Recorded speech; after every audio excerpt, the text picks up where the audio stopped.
Estamos hoje aqui com um ex-atleta olímpico, aliás, corrigindo, um atleta olímpico, ex-atleta de alto rendimento, que é assim que mandam as regras.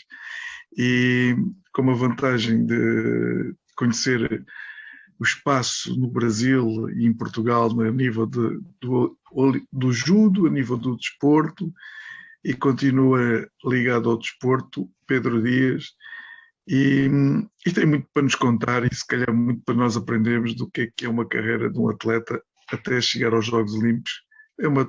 É uma coisa fácil, é só preparar na semana anterior, embarcar e andar a passear na aldeia olímpica, que depois as medalhas vêm quando calham, mas é um trabalho fácil. Não? Quem pensa que dá muito trabalho para chegar ao atleta olímpico está enganado, que aquilo é meter no computador e sai, especialmente para começar a dar uns golpes.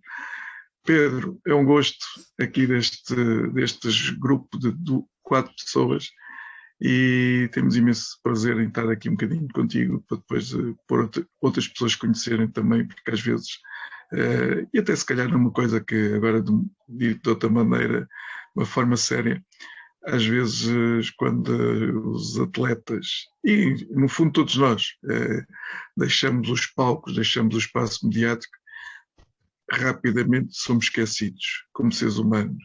E acho que é sempre bom recordar alguém, mesmo jovem ainda, recordar que ainda tem um espaço para transmitir algum conhecimento. Free, Marcelo, a bola é vossa. Pedro, por que você escolheu o judô? Bom, antes de mais, muito obrigado pelo convite. É uma honra muito grande para mim estar aqui perante vocês. Espero estar à altura das expectativas. E agora, iniciando a pergunta, por que eu comecei o judo? Bom, eu tinha 6 anos na altura. Em Portugal a escola começa aos 6 anos e na minha escola tinha aberto a atividade do judo. E a minha mãe sempre teve vontade de ter praticado judo, mas na altura dela, infelizmente, havia esta ideia que o judo era para os homens e o balé estava destinado às meninas. Então a minha avó disse, nem pensar que tu vais para o judo, tu vais para o balé. Então a minha mãe, coitada, foi arrastada para o balé, foi uma carreira curta no balé, mas quando ela teve a oportunidade de o filho poder seguir esse sonho que ela tinha tido de experimentar essa modalidade, que não conseguiu, e foi aí que eu comecei a experimentar o judo aos 6 anos e fiquei nessa escola dos 6 até aos 10 anos e na altura era muito divertido porque era durante as aulas, portanto, se eu ia para o judo estava a faltar às aulas e a fazer exercício físico, portanto, isto para mim já era algo que me motivava. Os meus amigos todos da turma também estavam lá comigo e foram 4 anos que passaram a correr. Nesta idade, nestas idades, nós em termos práticos de judo aprendemos muito pouco. O que nós aprendemos é o gosto pela atividade física, as regras básicas do respeito, a tolerância, e isso tudo felizmente foi muito bem assimilado. Então essa primeira fase tenho boas recordações e foi muito positivo. Ótimo. O respeito ao adversário, né? Artes marciais tem coisas que são importantíssimas para a vida, né? Para a vida de um modo geral. Que uma das coisas dos pilares das artes marciais é o respeito aos adversários, né? Que isso é exatamente muito bonito, muito importante. O judo diverge um bocado das outras modalidades, porque além de ser um desporto, é uma arte marcial. Então, ele tem regras. Por exemplo, se eu perguntar aqui ao meu amigo Seferino, que é um fã incondicional de futebol, quais é que são os valores do futebol? Ele pode-me aqui elencar alguns valores do futebol, mas são valores que ele acha que estão intrínsecos ao futebol. Não existe nada escrito oficialmente quais é que são os valores do futebol, do basquete, do ténis, enquanto no judo e nas outras artes marciais que foram de arraste, existe. Portanto, um pai, quando vai inscrever um filho no judo, normalmente em todos os clubes de judo está lá o código moral do judo. Portanto, são os valores que são trabalhados e que são incentivados nos jovens que praticam a modalidade. Portanto, os pais já sabem com o que é que podem contar quando vão inscrever os seus filhos nesta modalidade. Então, efetivamente, é mais do que um desporto, é uma maneira de estar na vida, e o seu fundador, o mestre Jigoro Kano, que foi a primeira pessoa do continente asiático a fazer parte do Comitê Olímpico Internacional, e ele era um visionário. Ele pegou na arte antiga dos samurais, o jiu-jitsu, que era uma arte utilizada para matar os seus adversários, e uma arte que foi proibida no Japão, com a ocidentalização do Japão, esta arte foi proibida, e ele estudou estas várias artes, eliminou as técnicas mais perigosas, colocou a questão dos valores e criou uma nova modalidade que foi o judo, e a partir do judo depois surge o karaté, surge o taekwondo já na Coreia, não no Japão, mas uma série de artes marciais vieram logo em seguida. Mas o Jigoro Kano efetivamente foi um visionário, talvez a par do Pierre de Coubertin, o pai dos Jogos Olímpicos modernos, talvez os dois maiores visionários em termos do desporto dos últimos séculos. Sim. O Aikido veio depois, né, Pedro? O Aikido vem logo a seguir, junto com o Karaté. Portanto, em termos cronológicos, será o Judô, o Karaté e o Aikido logo de seguida, porque o que é que acontece? Foi através do Jigoro Kano que foi institucionalizada a questão da educação física no Japão, que não existia. Portanto, ele, além de ser o pai do judo, é também o pai da educação física no Japão. No Japão, e foi através das suas políticas e daquilo que ele implementou no seu país que surgem as outras artes marciais, o Karaté, o Aikido, e depois, mais tarde, como eu disse, Taekwondo na Coreia, e por aí em diante. Hoje existem dezenas e dezenas de artes marciais. Sim. Pedro, a capoeira vai chegar lá. Desculpa, a capoeira é uma arte marcial, tem valores, e tem os valores próprios, e tem a filosofia própria, e vai chegar lá. Vai chegar nas Olimpíadas. A capoeira está muito ligada à lusofonia, porque a capoeira, na realidade, era uma arte praticada em Angola, que foi levada pelos escravos angolanos para o Brasil. Isso. E os senhores brasileiros, que não achavam piada nenhuma aos seus escravos estarem a praticar uma arte marcial, proibiram-nos de praticar, e foi aí que os escravos adaptaram e disseram: não, isto não é uma arte marcial, isto é uma dança. Por isso é que a capoeira que nós hoje conhecemos tem este formato de dança, porque era uma maneira de eles poderem praticá-la e iludir os seus senhores ao mesmo tempo, e assim poderem satisfazer essa vontade de praticar esta arte dos seus antepassados, que é uma arte que vem de Angola. Sim, antiquíssima, eu acho. A referência é de ser muito antiga, né? Muitos séculos. Marcelo, Pedro, pode falar, eu monopolizei aí o Pedro, não, porque eu estava curiosa. Não tem menor problema. Mas até aproveitando isso, as suas perguntas, Frinéia, Pedro, é curioso porque, como você chamou a atenção da singularidade do judô e, de alguma forma, das artes marciais, que elas não são só uma prática física, né? Na verdade, é uma cultura, né? Tem seus valores, tem a importância do conhecimento da sua origem, né? Se você for perguntar para um praticante de vôlei ou de futebol, muitas vezes eles desconhecem as origens, ou mesmo os antigos praticantes que não fossem exatamente anteriores a eles, né? E aí a pergunta é um pouco a inversa da Frinéia, que você explicou como que você entrou no judô. A pergunta é possível ser ex-judoca? Se sai do judô depois? Esta é uma excelente pergunta. Eu neste momento estou um bocado afastado há já um ano do judo, mas na realidade ser judoca é uma profissão 24 horas e para a vida inteira. porque tudo aquilo que nós aprendemos no judo, nós transportamos na nossa vida, não só os valores, só como os próprios princípios. Então, por exemplo, eu na minha vida profissional, eu estou constantemente a aplicar os 2 princípios básicos do judo, que é prosperidade e benefícios mútuos, e utilizar a força do meu oponente em meu benefício próprio. Então, estes 2 princípios, eu basei toda a minha atividade profissional, e inclusive é engraçado, eu lembro quando estava na faculdade, eu estudei gestão desportiva e lembro-me de ler alguns livros de Oxford, em que a Universidade de Oxford tinha mesmo artigos de o judo aplicado à gestão, como estes princípios básicos e esta filosofia de uma luta, de uma arte marcial, devia ser aplicada à gestão e à nossa vida, a vida normal. Por exemplo, vou-vos dar aqui um episódio que é muito engraçado, e isto, se nós tentarmos sequer aplicar a outras modalidades, é muito estranho. Por exemplo,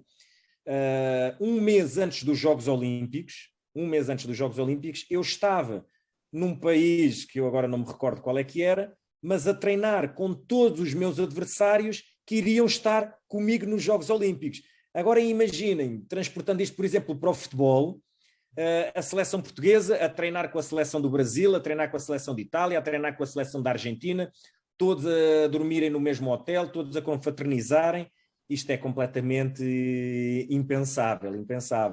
Portanto, na realidade,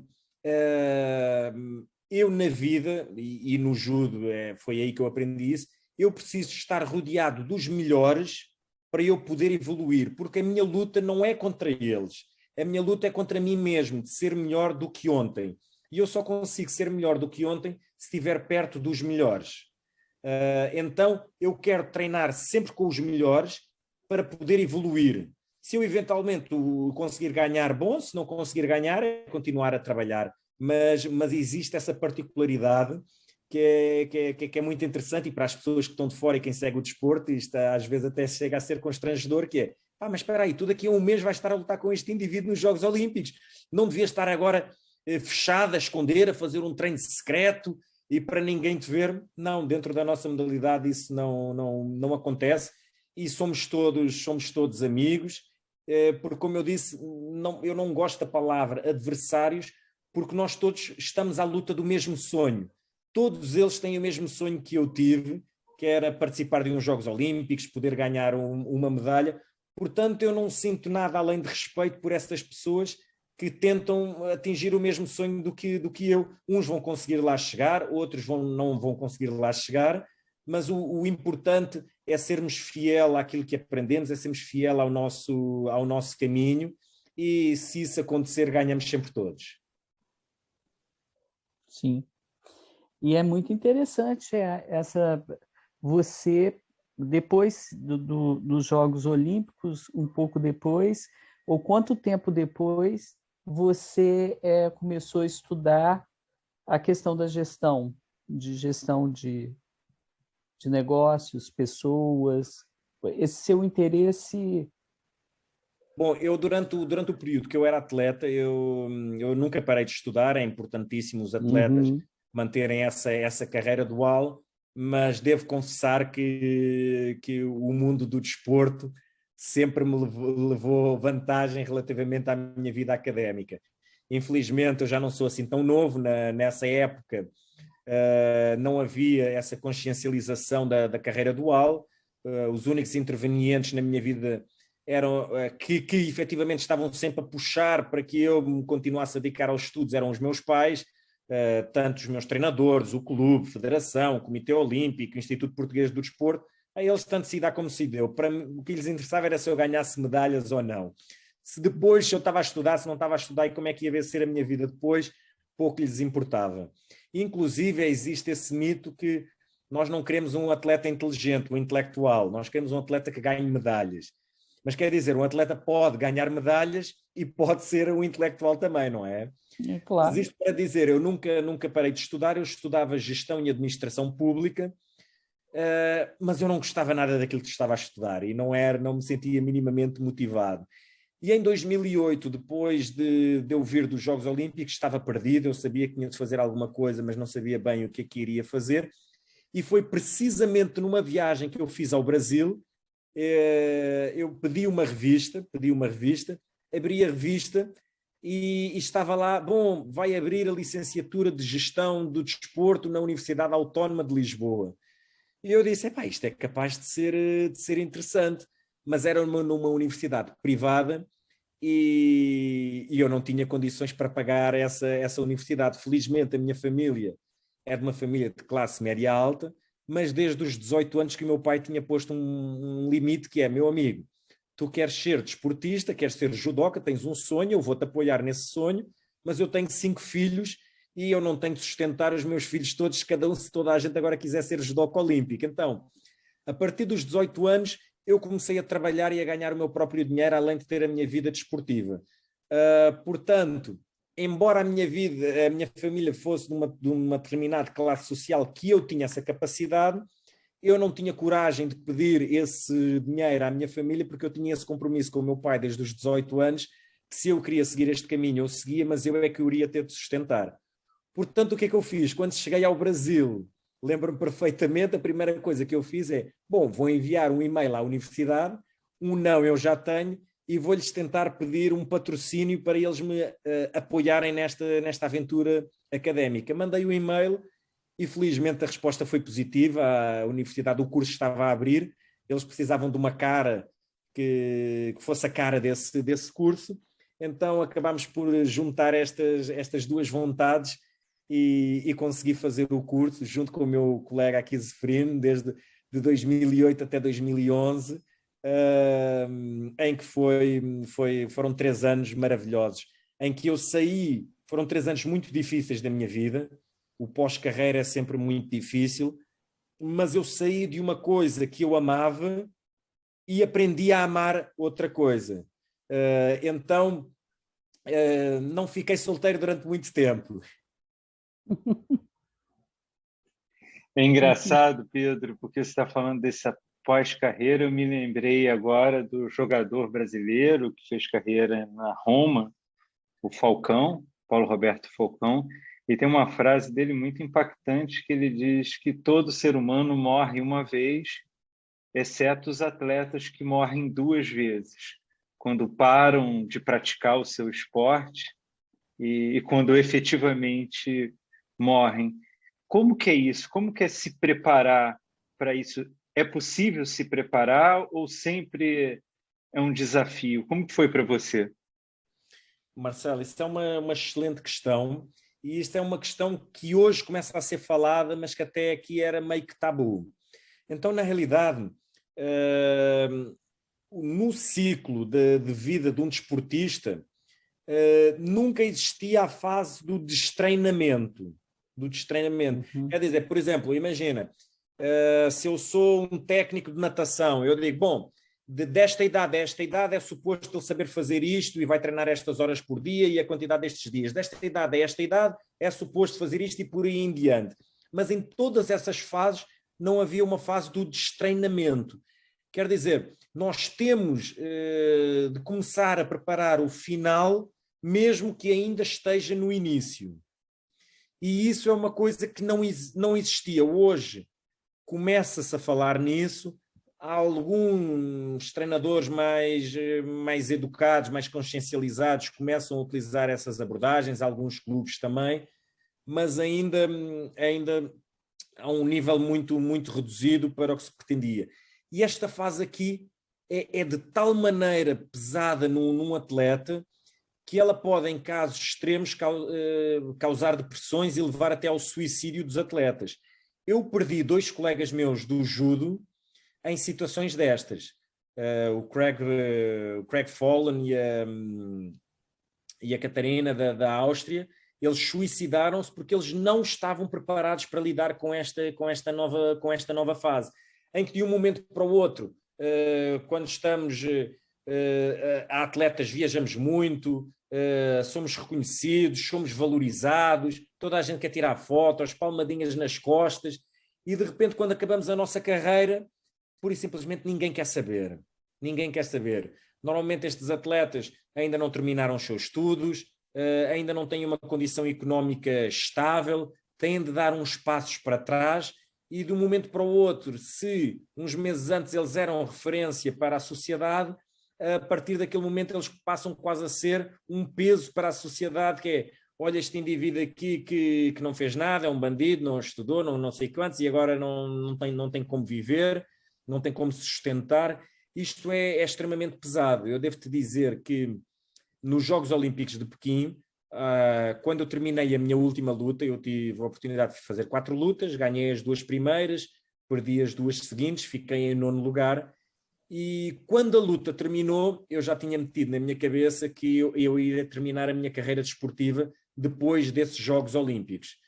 Quando aquela luta terminou, e eu estou a dirigir-me do tatame para a área de aquecimento, eu comecei a chorar compulsivamente. E as pessoas associaram esse meu choro ao facto de eu ter perdido, de estar eliminado dos Jogos Olímpicos, de não poder ganhar uma medalha, mas na realidade não teve absolutamente nada a ver com isso. Teve que eu treinei 12 anos da minha vida e eu preparei-me 12 anos da minha vida para aquele objetivo, em que eu só via aquilo à minha frente. Eu pensava 24 horas por dia sobre aquele meu objetivo. E de repente o objetivo está concretizado e eu não sei, e agora a vida de repente parece que deixou de fazer sentido. E então foi um período muito complicado, mas que com a ajuda dos meus colegas da universidade, o Zeferino incluído, da minha família, eu consegui ultrapassar, mas efetivamente são períodos muito difíceis. Uhum, uhum. Não, é muito interessante porque qualquer modalidade, qualquer coisa prática de exercício que aprendemos, nós aprendemos, o nosso corpo aprende, né? Por isso que tem, não sei como é que se é eu creio que em alguns outros países até existam essa expressão. Você nunca vai esquecer andar de bicicleta, uma vez que você saiba. É porque o seu corpo aprendeu a andar de bicicleta, né? Então você sabe pegar uma bicicleta e dirigir a bicicleta. E isso para qualquer outro exercício, né? Andar. A gente não pensa como anda, mas nós aprendemos a andar. A gente não pensa, e isso tudo faz parte de um crescimento muito grande da nossa inteligência corporal, né? O nosso corpo tem uma inteligência própria, regida por determinadas áreas do cérebro, neurohormônios, que são de extrema importância, né? Agora, se você, dentro com uma modalidade dessas de extrema dificuldade, como é o judô, né? Onde você aprende a usar seu corpo de formas completamente diferentes das formas usuais, né? Você está ampliando. O atleta, de um modo geral, ele amplia o máximo dessa parte da inteligência corporal. E sendo arte marcial, também estimula a inteligência emocional, por causa da questão do respeito, principalmente, que o respeito seria a base da resiliência e da perseverança. Respeito e perseverança juntos são a base da resiliência, né? Então, mas ao mesmo tempo, o time contra, que é a questão do sucesso, né, da fama, a fama é terrível, né? Então, é um castigo, é uma coisa que depois se exige, a fama exige a pele de quem ela consagrou, né? A sua pele é minha. E aí o sofrimento é muito grande, porque fica essa questão contraditória, ao mesmo tempo que tem inteligência emocional alta, tem inteligência cognitiva alta, porque são milhares de coisas que se aprende, e a inteligência esportiva não se fala, nem se fala, né? Como tantas pessoas sucumbem, né, à questão da fama. E, ao mesmo tempo, para todos os atletas que já fizeram e fazem terapia comigo, e ex-atletas, eu falo, nunca pare. Você não pode parar, porque você está fazendo alguma coisa para você, porque isso evita a depressão, realmente evita. Se a pessoa continua a correr, se a pessoa continua a lutar, se a pessoa, isso evita que a pessoa deprima. Ela sai da depressão e depois é muito interessante que não deprime mais. Se ela continua praticando. E uma vez um ex-atleta falou para mim, eu estou muito feliz que agora eu corro para mim. Eu corro para mim, eu corro por mim. Então eu estou correndo porque eu gosto muito de correr. E eu não tenho que. Eu corro onde eu quero e eu corro para mim. E ele se especializou em saúde, né? Ele recupera pessoas de você ficar impressionado, assim, de impressionar qualquer um, como ele recupera pessoas que já estão condenadas a 400 cirurgias, ele consegue recuperar com exercícios que ele vai se lembrando e aplicando. Isso que você está a dizer é importantíssimo e fundamental, porque estas questões da depressão, do pós-carreira, elas vão e voltam. E, por exemplo, esta questão do Covid veio trazer algumas dificuldades novamente. Por exemplo, eu sempre treinei e fiz exercício físico, e o exercício físico cansa e dói e tudo mais, mas na minha cabeça era sempre, bom, eu preciso fazer este sacrifício porque este sacrifício faz parte do meu sonho para lá chegar. A partir do momento em que esse sonho já não fazia parte mais do meu horizonte, para mim não tinha sentido. Então, se eu começava a correr e começava a doer um pouquinho, eu dizia, mas porquê que eu estou a correr? Se eu ia fazer musculação e eu cansava, mas porquê que eu estou a fazer isto? Então, o que é que acontece? Eu desliguei-me completamente do exercício físico, comecei a sentir-me mal comigo mesmo, comecei a não conseguir dormir direito à noite, tive problemas seríssimos nas minhas costas, fruto de vários anos de dedicação, ganhei muito peso e há cerca de uns 6 meses atrás eu decidi, não, eu não posso continuar assim. Eu sou um atleta olímpico, tal como o Zeferino disse, apesar de eu não estar como atleta mais, eu vou ser para o resto da minha vida atleta olímpico. Daqui a 1000 anos eu vou continuar, já não vou cá estar, mas eu vou continuar a ser um atleta olímpico. Então eu também tenho eu tenho de ser também um exemplo para a sociedade, tanto quando eu era atleta como depois. Então voltei a encontrar-me, a fazer exercício físico. O fim de semana passado corri a minha primeira meia maratona, então estou super orgulhoso. Nunca na minha vida eu pensei que poderia correr uma meia maratona. Todos os dias estou a treinar musculação e cardio, portanto estou a treinar todos os dias, 2 vezes por dia. Sinto-me muito melhor comigo mesmo, e o facto de eu me sentir melhor comigo mesmo faz-me com que eu consiga estar melhor com as outras pessoas, estar mais feliz e desempenhar melhor o meu trabalho. Sem tédio, mau humor. Que o tédio pega, começa a fisgar pelo tédio em vocês, atletas, é o tédio. Mas que coisa mais parada, o que eu vou fazer agora? Pedro, deixa eu te perguntar uma coisa que você chamou a atenção, uma coisa bem curiosa, de que realmente, assim, judô é uma das práticas esportivas mais presentes aqui no Brasil, que são raras que escapam do futebol, né? do monopólio do futebol, mas a gente tem uma longa tradição de grandes atletas, né? Então também sempre é muito presente. Aqui no Rio também a gente tem a figura muito presente do Flávio Canto, né? Que também depois um trabalho social muito grande. Mas você chamou a atenção dessa diferença de que todos se conhecem, todos se dão razoavelmente bem, né? E todos estão sempre treinando e trabalhando juntos.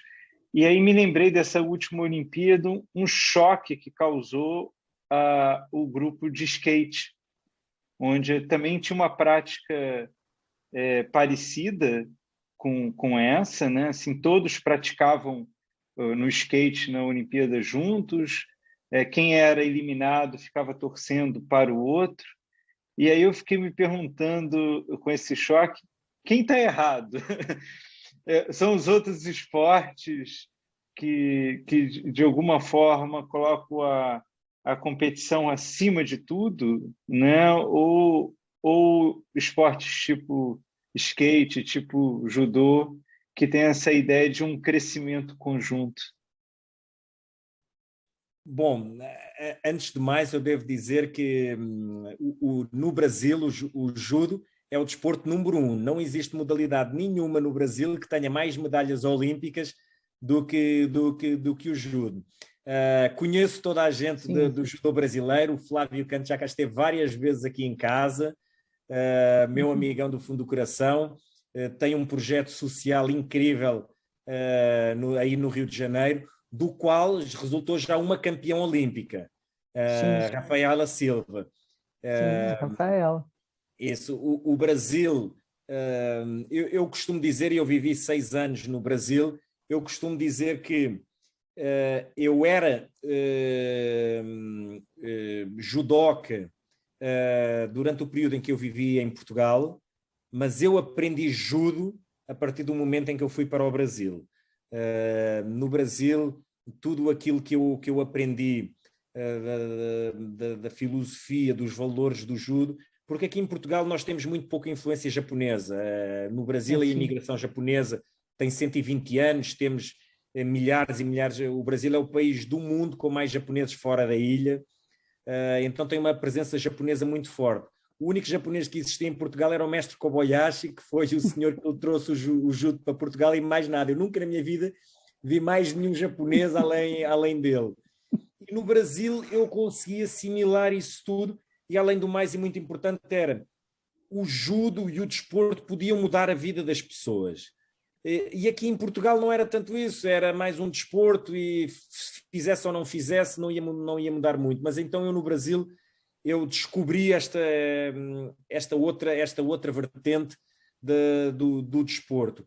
E principalmente isso que estavas a dizer, Marcelo, que é nós não somos inimigos, nós não somos adversários, nós somos pessoas que lutamos todos pelo mesmo sonho.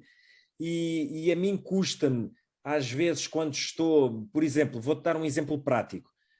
O handball tem uma tradição que, quando eles terminam o jogo, a equipa vencedora faz uma roda e começa a saltar e a gritar efusivamente por terem ganho aquele jogo.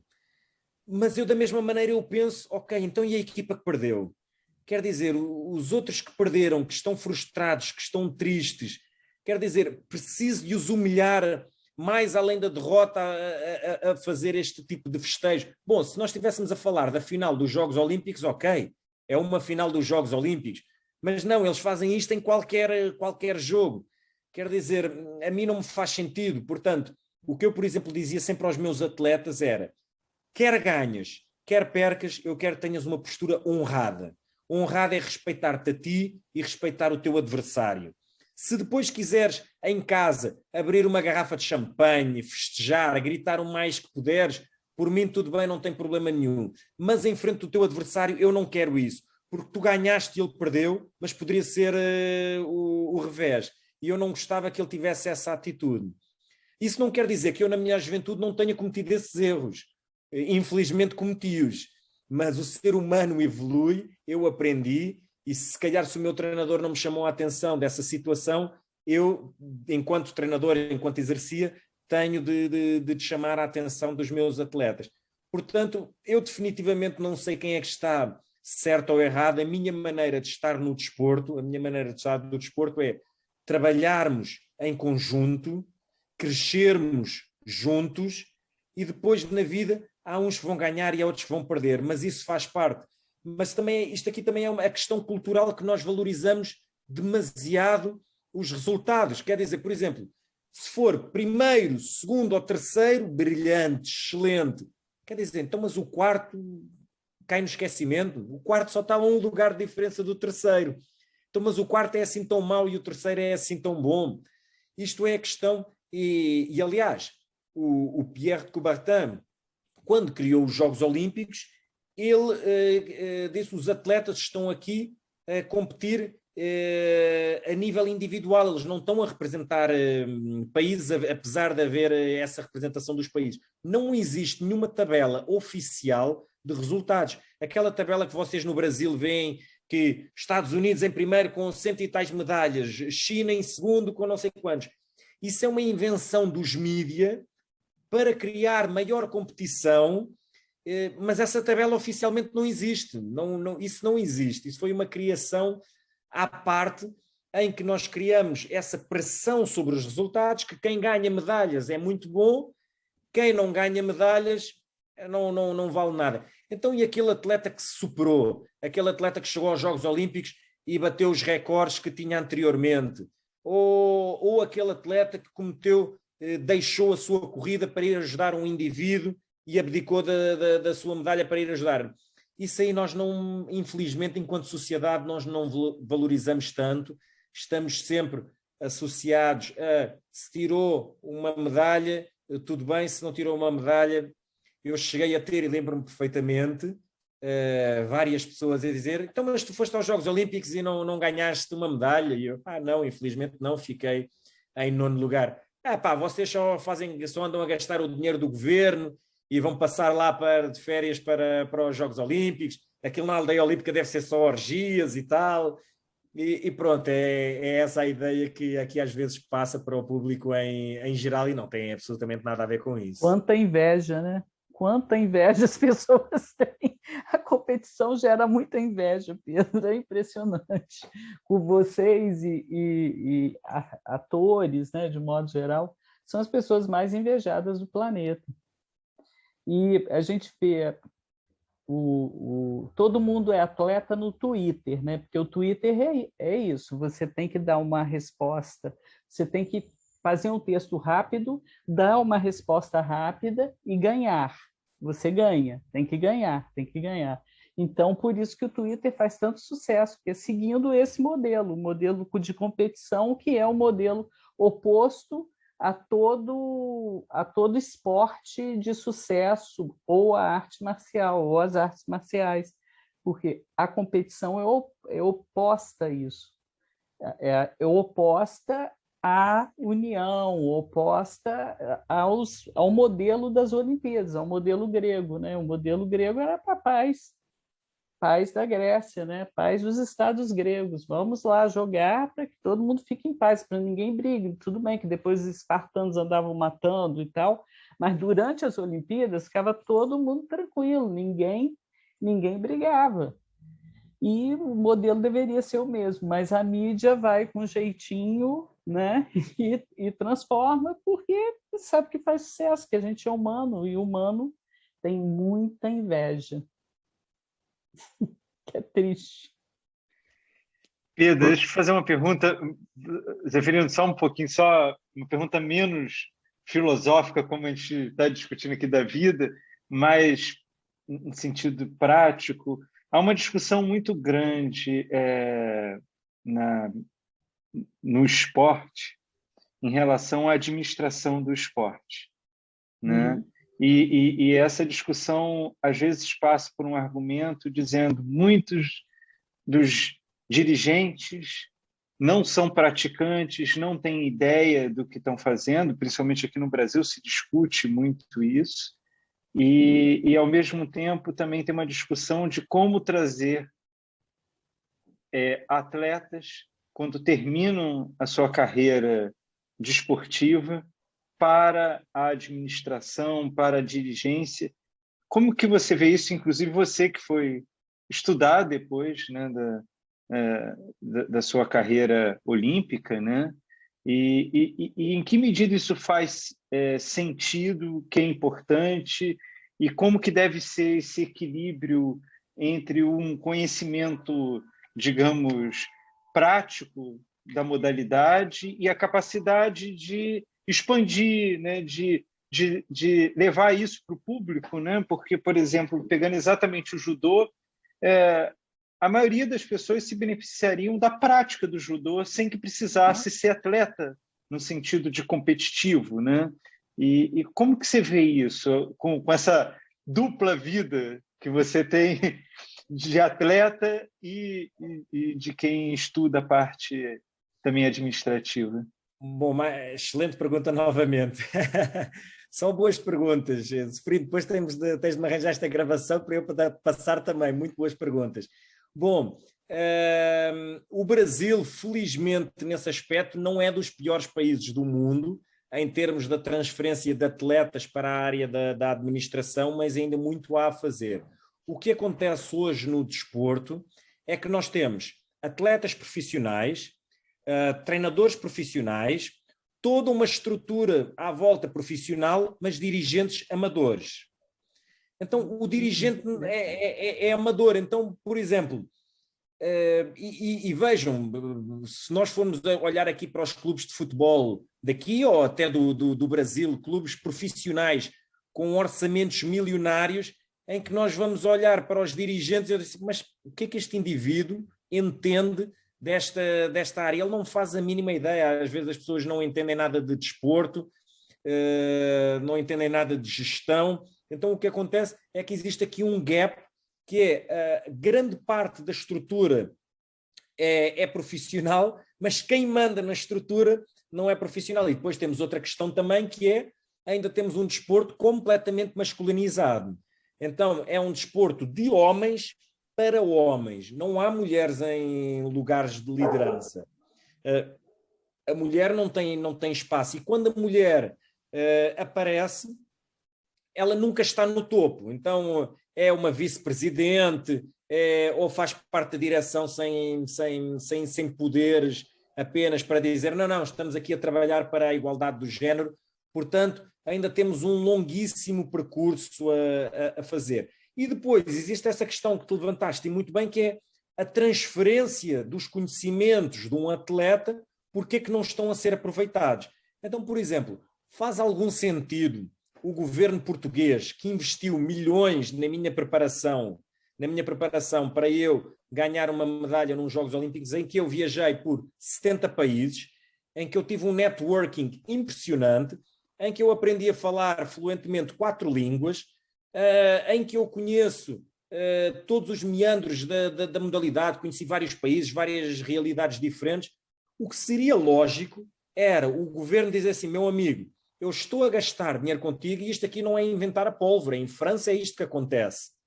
Eu estou aqui a gastar dinheiro contigo, mas quando a tua carreira desportiva terminar, tu vais ser absorvido pelas instâncias governamentais e vais ser colocado em algum tipo de posição. Ou vais ser trabalhado para ser treinador, ou vais ser trabalhado para ser um dirigente, ou vais ser trabalhado para ser qualquer coisa. Esse conhecimento não pode cair no esquecimento e não pode cair perdido. Então o que é que acontece em Portugal? E como eu estava a dizer, o Brasil efetivamente não é dos piores países. Eu tenho vários, por exemplo, vejamos, temos o Flávio Canto, que trabalha para a TV Globo, temos agora está-me a faltar, o Rogério Sampaio, foi campeão olímpico de Santos, que é hoje um dos diretores do Comitê Olímpico Brasileiro, e por aí em diante. Isso em Portugal é completamente impensável. É completamente impensável, posso-vos dizer. No Comitê Olímpico de Portugal, que é a casa do desporto olímpico em Portugal, em 30 pessoas que trabalham no Comitê Olímpico, uma é atleta olímpico, que é o que ganha menos, que é o que faz o trabalho que mais ninguém quer fazer. Portanto, as portas estão completamente fechadas. Por exemplo, quando eu voltei do Brasil e vim para Portugal sem expectativas, eu, na minha ignorância, pensei, bom, com a formação académica que eu tive, com o meu percurso desportivo, com a experiência que eu adquiri no Brasil, eu costumo dizer, quem vence no Brasil vence em qualquer lado do mundo. Com a experiência que eu adquiri no Brasil, eu vou chegar a Portugal e não vou ter dificuldades em encontrar um trabalho dentro da área do desporto. Eu não podia estar mais enganado. Todas as portas nem eram fechadas, elas estavam fechadas com 50 cadeados e com segurança com uma metralhadora à frente, que se o Pedro Dias lá aparecesse era para abater.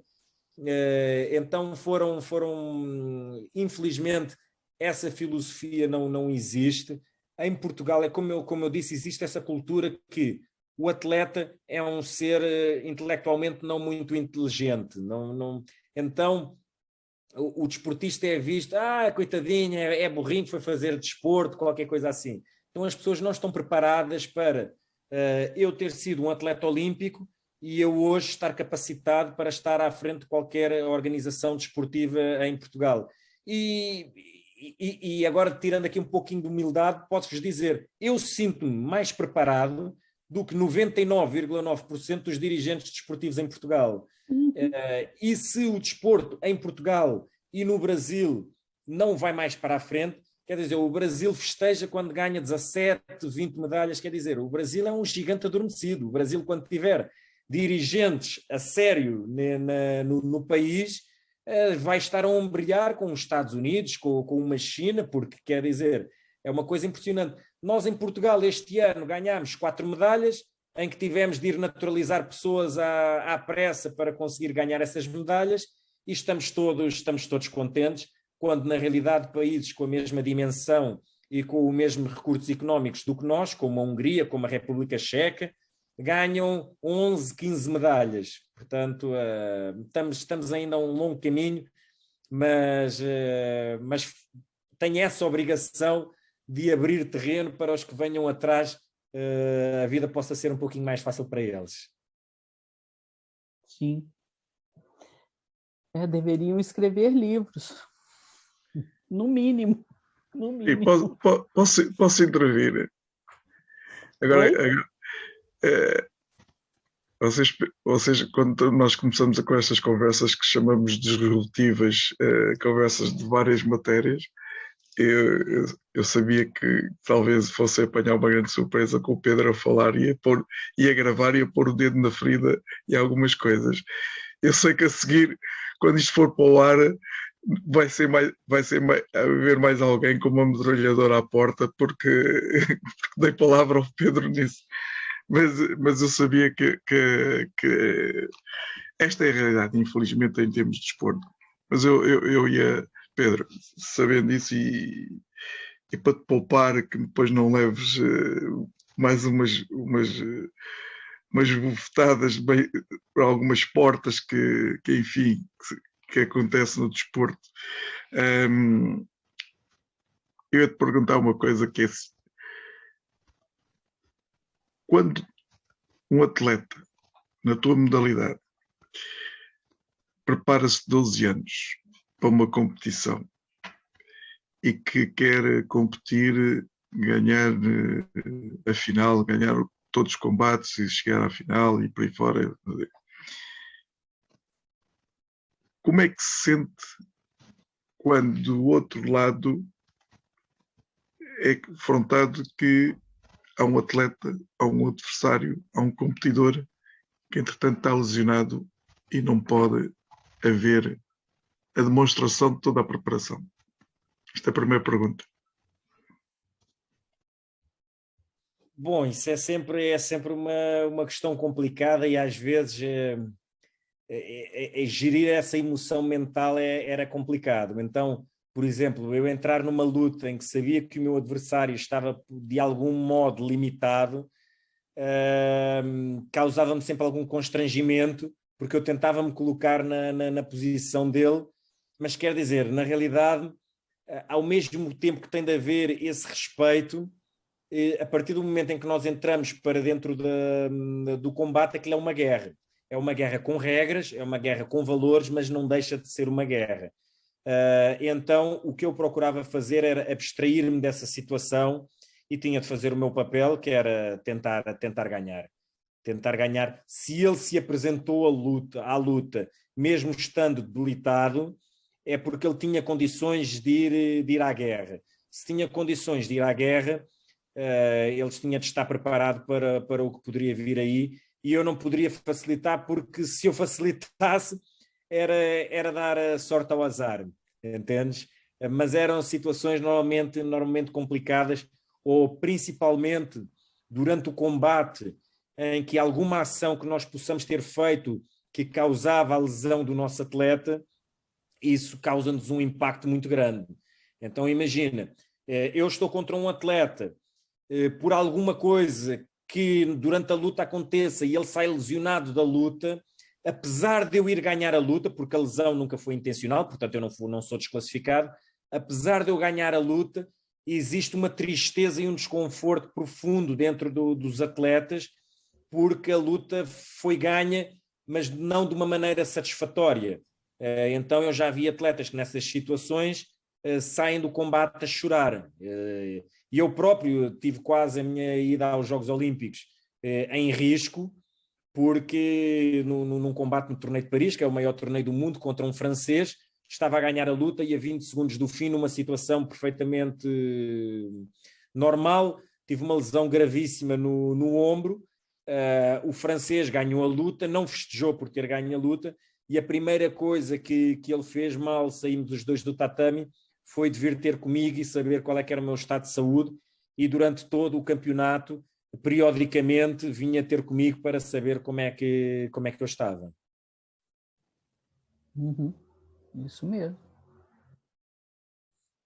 Seferino, podes ir para as outras perguntas. Não, eu ia fazer uma pergunta que há bocado já completaste alguma coisa, que é comparativamente com outras modalidades. Sentiste ao longo da carreira, enquanto que, por exemplo, muitas vezes no futebol e modalidades de equipe, o dirigente procura, nomeadamente em Portugal, falando do caso português, mas procura ter o espaço mediático, e que quando deve ser, esse espaço mediático deve ser dos atletas, no caso do futebol ou do handball. Alguma vez sentiste que, como atleta, quer dizer, tu é que és o artista do espetáculo, o artista da arte, e depois cá fora não te valorizar e ter-se dado espaço ao dirigente? Completamente, isso existe o tempo todo. Os atletas hoje, eu vejo mais ou menos, fazendo aqui uma analogia, como se fossem os palhaços do circo. Portanto, os atletas são quem faz o espetáculo, mas quem beneficia de tudo é o dono do circo, que são os dirigentes. Então os atletas são um elo mais fraco sempre.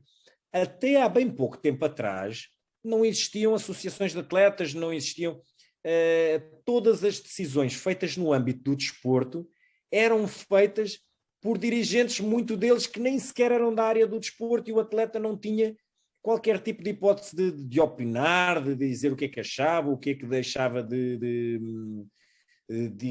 achar. E vê, não no meu caso particular, porque o judo só há uns anos para cá é que se tornou profissional. Apesar de eu ser profissional do meu empenhamento, eu nunca fui profissional em termos financeiros. Recebi uma bolsa do Comitê Olímpico, mas era só isso. Ganhava mais nas aulas de judo que eu dava paralelamente do que com essa bolsa.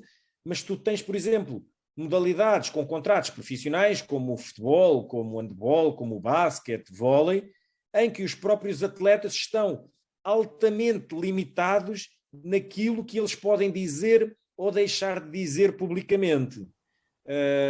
Por isso é que tu não vês, e eu acho isto quase um ultraje. Isso para mim não tem qualquer tipo de sentido.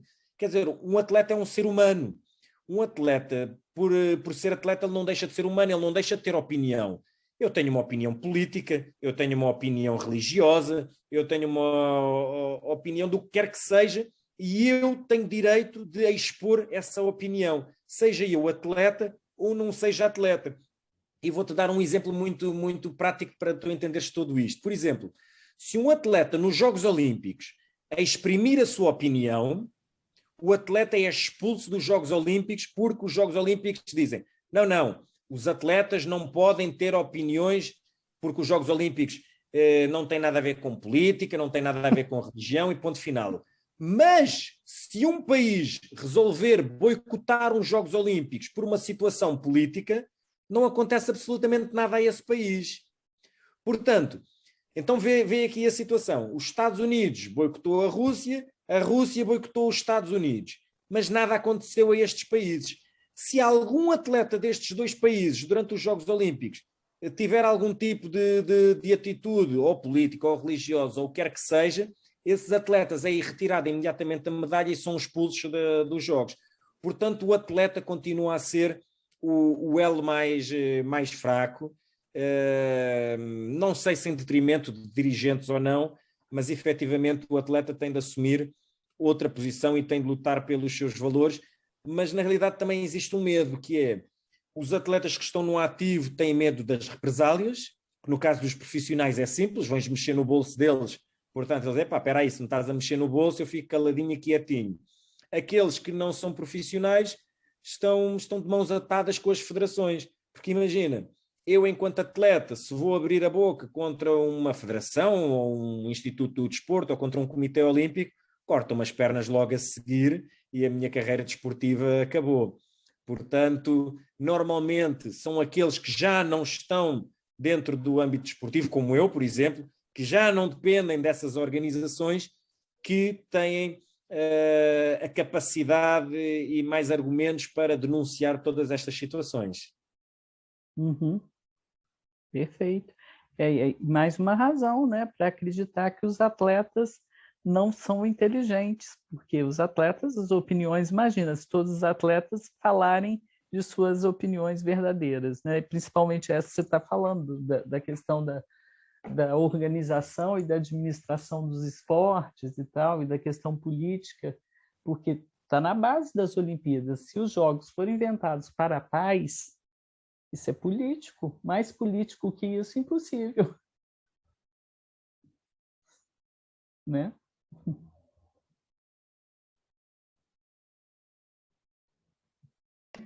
Analisa, ninguém te ouviu.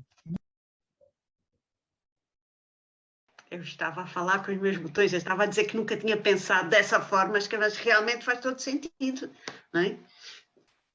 Mas eu tenho uma curiosidade, e eu acho que muita gente que vai ver o vídeo também tem. Como é que são os bastidores dos Jogos Olímpicos? Bom, o Pedro já disse que eram só festas. Sabes, Seferino, que isto é uma coisa interessantíssima. Eu às vezes, eu acho que eu vivo no mundo da lua, porque, os jogos, toda a gente tem esta noção de um bacanal, de uma orgia, as coisas assim e tal. Se isso existe nos Jogos Olímpicos, passou-me completamente ao lado. Bom, olha, a aldeia olímpica é uma coisa do outro planeta. Que, portanto, imagina, é uma cidade em que as pessoas que estão naquela cidade foram escolhidas a dedo. Portanto, só lá estão os melhores do mundo na sua modalidade. E enquanto nós, durante a nossa carreira desportiva, estamos sempre habituados a conviver com as pessoas do nosso desporto, então já nos conhecemos todos, temos algumas características, por exemplo, os do Ju têm as orelhas como eu tenho, todas partidas, e por aí em diante. Quando tu chegas a uns Jogos Olímpicos e a uma aldeia olímpica, são pessoas brancas, negras, altas, baixas, gordas, magras, porque o desporto possibilita lugar para todas elas. E depois eu lembro-me de, a uma determinada altura, pensar assim, caramba, eu estou aqui no meio desta gente toda que há uns meses atrás eu idolatrava pela televisão. E depois eu pensei assim, bom, mas se eu estou aqui, quer dizer que eu também sou bom. E que eu também, alguém também me idolatra a mim. Então, e tudo é pensado ao pormenor, porque os jogos, na sua essência, são principalmente uma grande festa. Então é uma festa das pessoas, é uma festa da amizade, existem espaços de convívio onde as pessoas podem falar, se conhecer, o refeitório é uma coisa impressionante, é a maior tenda do mundo, que de uma ponta não se consegue ver o fim da outra, com comidas de todos os lados do mundo, existem espaços de confraternização, de salas de jogos, portanto existem os prédios em que cada país decora os seus prédios de a maneira que mais entende. Normalmente o Brasil faz um trabalho brilhante nesse aspecto, e é fantástico, é verdadeiramente fantástico. Eu lembro-me de depois pequenas coisas que fazem a diferença. Por exemplo, eu lembro-me do Anderson, da seleção brasileira de futebol, que jogou no Futebol Clube do Porto e que depois foi para o Manchester United.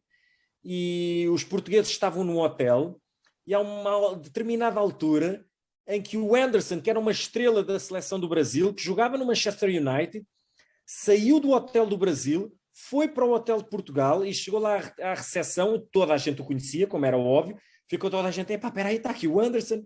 E ele foi lá, olá, o meu nome é Anderson, não sou brasileiro, joguei no Porto, tenho um grande carinho por Portugal e vim aqui apenas dar um abraço fraterno aos meus amigos portugueses e desejar boa sorte.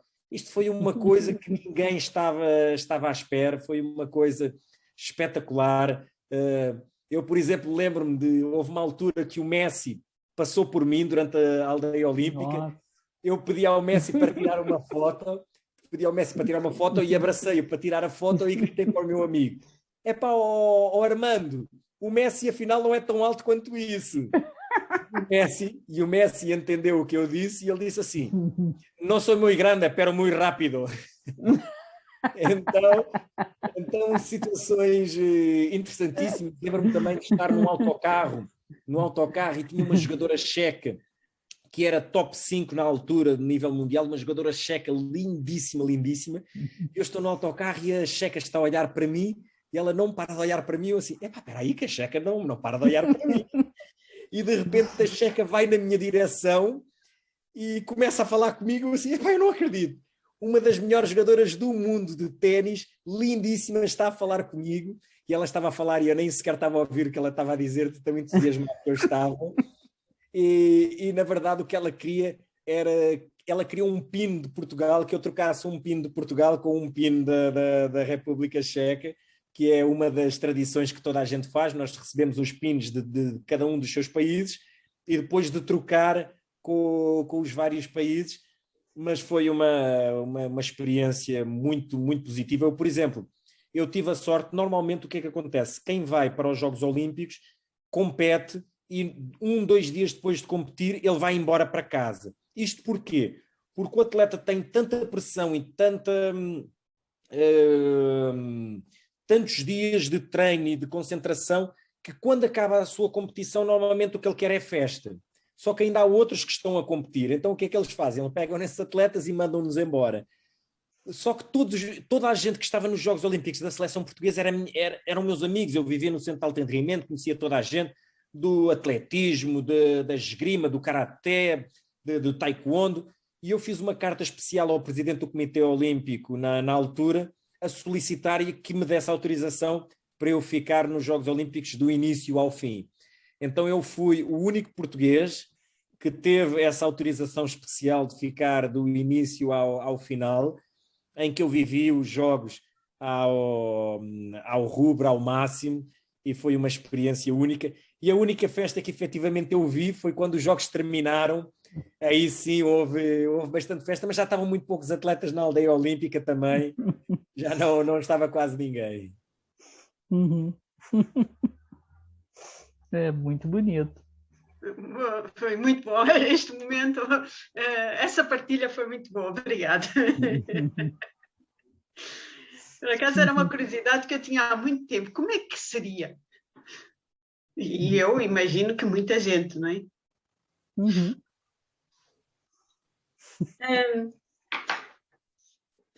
Assim, foi engraçado. Eu não sou eu a moderadora hoje, mas isto já está no... Foi engraçado logo no início ter referido o Kaizen. Quer dizer, o Kaizen é uma das filosofias do judo, se bem entendi, certo? Ok. E há aqui 2 frases que eu tirei, depois, se me der licença, eu vou fazer aqui os posts e com o seu nome, claro, e vou divulgar, que é estar perto dos melhores para poder evoluir, que eu achei... Está com o som desligado. E dar sorte, não podemos dar sorte ao azar. Eu achei deliciosa essa frase, não é? Eu acho que essa frase é do Brasil, eu acho que devo ter trazido a frase do Brasil. É? Exatamente. A frase é do Brasil. É uma expressão popular mesmo. Eu não conhecia. Mas, Annalise, eu lembro, por exemplo, dos meus tempos da universidade, e o Sofrino era meu colega de turma, e eu sou extremamente competitivo, portanto, para mim, ser bom não era suficiente, eu tinha de ser o melhor, e havia outro colega meu na turma que era igualmente muito competitivo, então nós estávamos estávamos sempre ali numa tulha de quem é que era o melhor, quem é que... Mas eu lembro-me de sempre que havia trabalhos de grupo, eu queria estar no grupo desse rapaz. Porquê? Porque ele era bom, e eu sabia que ele era bom. Eu era melhor do que ele, mas ele era muito bom. E então eu não preciso de ser melhor amigo dele, eu não preciso ser o melhor amigo dele. Nós, às vezes, nem sequer precisamos de ser amigos, só que se ele era bom, eu preciso dele. Por exemplo, se ele não existisse na turma, talvez ele não puxasse tanto por mim. Talvez eu não fosse tão bom aluno. Então, ele obrigou-me a ir para outro nível. E, portanto, eu quero estar sempre rodeado das pessoas boas, porque essas pessoas boas vão me levar para outro nível. E eu lembro-me, por exemplo, o Michael Jordan tinha esse papel nas suas equipas, que era um jogador medíocre. Ao lado do Michael Jordan, tornava-se um jogador bom, porque o Michael Jordan puxava essas pessoas para cima. E vários colegas dele diziam que ele não era uma pessoa fácil. Eu acredito que que eu também não deva ser uma pessoa fácil. O Sobrinho depois poderá comentar sobre isso ou não. Mas é importante nós estarmos sempre a rodear dos melhores, porque se eu estiver rodeado de medíocres, eu vou ser medíocre. Eu vou ser medíocre. E esses melhores não precisam necessariamente ser os meus melhores amigos. Nós temos é de ser profissionais. Se formos melhores amigos, melhor ainda. Mas temos é de ser profissionais. Eu fiz natação quando adolescente e esporadicamente retomo, não é? Porque está aqui, está no sangue e estou novamente a fazer.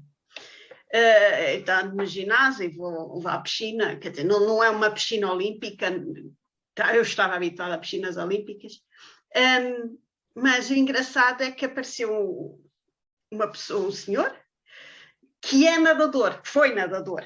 A idade dele já não, foi nadador. E nós nunca, nem um olá dissemos, nunca trocamos uma palavra, mas quando estamos os dois na piscina, estamos sempre um ao lado do outro nas pistas e um a puxar pelo outro.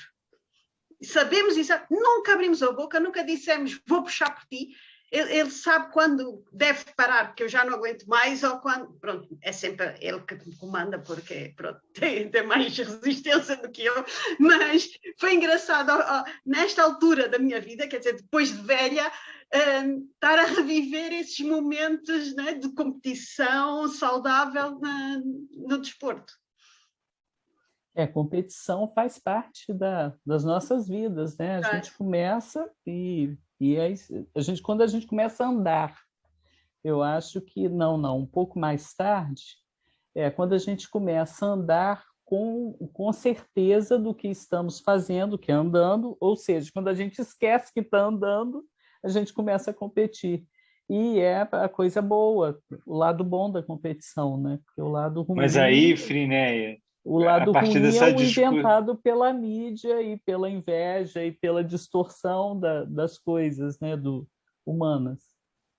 Mas a partir daí, Frinéia, eu até queria perguntar para o Pedro, porque quando ele citou do Jordan, eu me lembrei do documentário Last Dance, que saiu há pouco, né?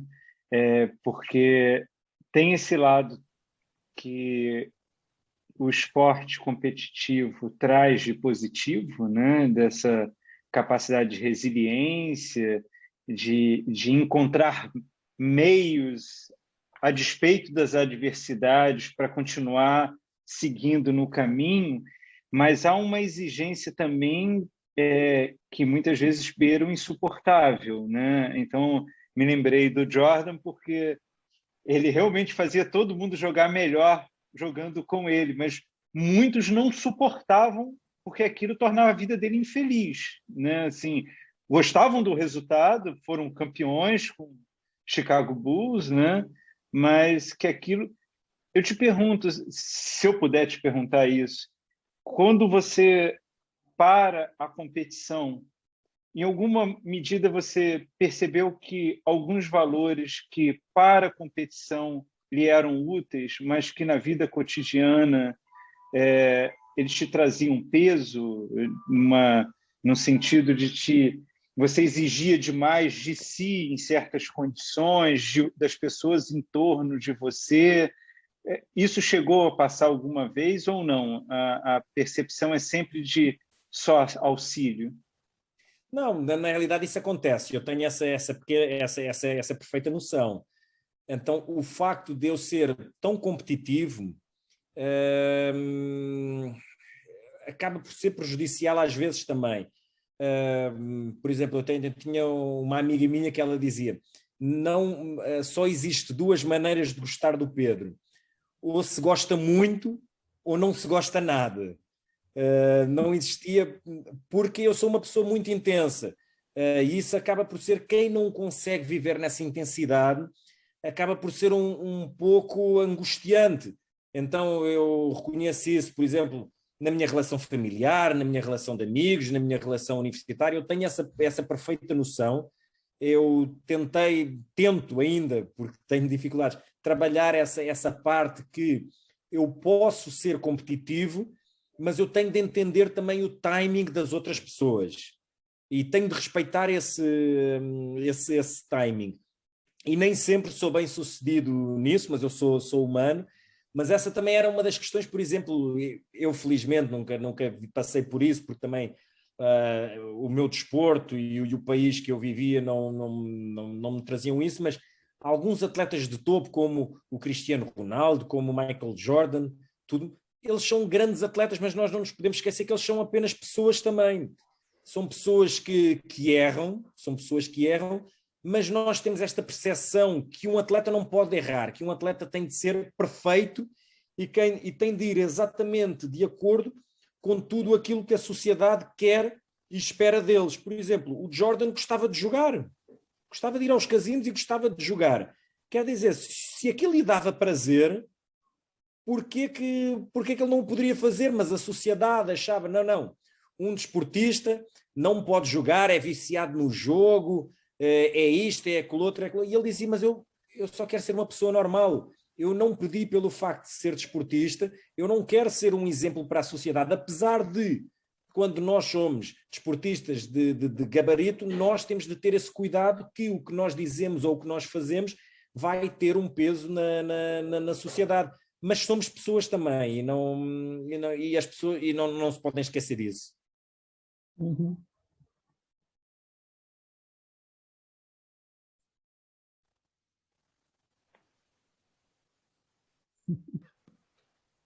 Mais perguntas? Zeferino.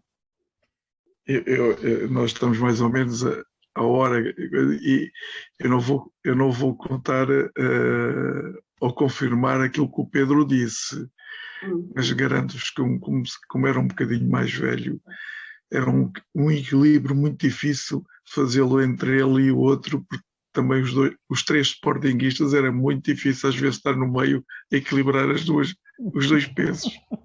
Não estou a confirmar nada do que o Pedro disse, mas era difícil. Uhum. E tu que não és competitivo, está sempre tudo bem. Ali, não sei o nome, no meio da balança, né? Como é que se chama aquilo? Não sei. É o fiel da balança. O fiel da balança, é. Não sei se é mais alguma coisa ou... Não, muito bom. Muito boa apresentação do Só Pedro. agradecer muito ao Pedro. Só agradecer. Muitíssimo. Eu apenas para dizer... é assim, o Pedro é... Eu conheci o Pedro, tinha acabado de vir dos Jogos Olímpicos, como é óbvio, como já foi dito. E algumas coisas tenho acompanhado e também, entretanto, algumas pessoas da área do judo, nomeadamente aqui alguém que eu lhe vou falar do nome, Alexandre Cavalieri, e quando tenho falado do Pedro, também vou sabendo algumas coisas que desde, se calhar o Pedro, vou deixar completar este. Foste um dos precursores para que o judo tivesse a importância que tem hoje em dia em Portugal. hoje, se calhar, com as tuas qualidades técnicas, se calhar os resultados desportivos até eram de outra dimensão. Faz lá a tua análise neste momento. Deixa-me ver se eu entendi a pergunta.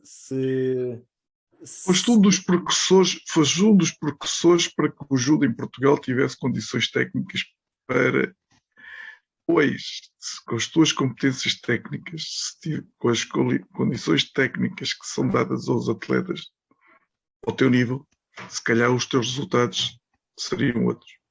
Sim, essas futurologias é sempre complicada de fazer.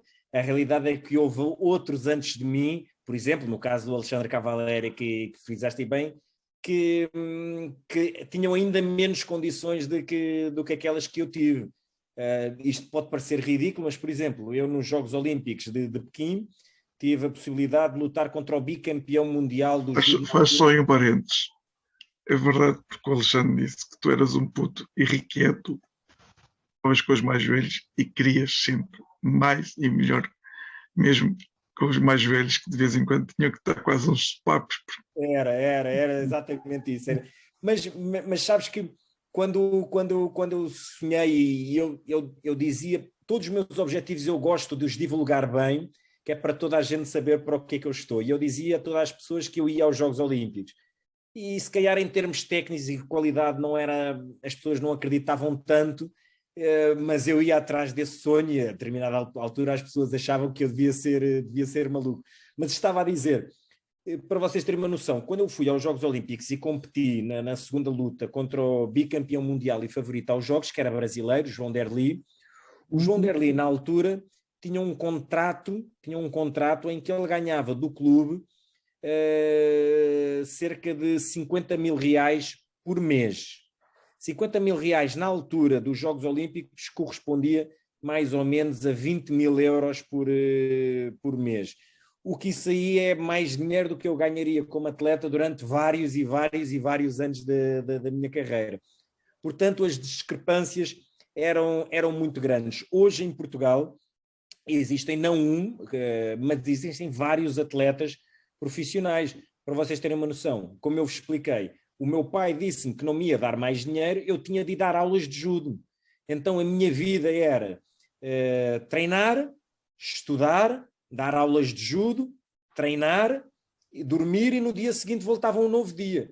Hoje um atleta profissional, quer dizer, de dizer, olha, vai dar aulas de judo a miúdos para ganhares uns tostões e tal, ele olha para mim e ri-se da minha cara.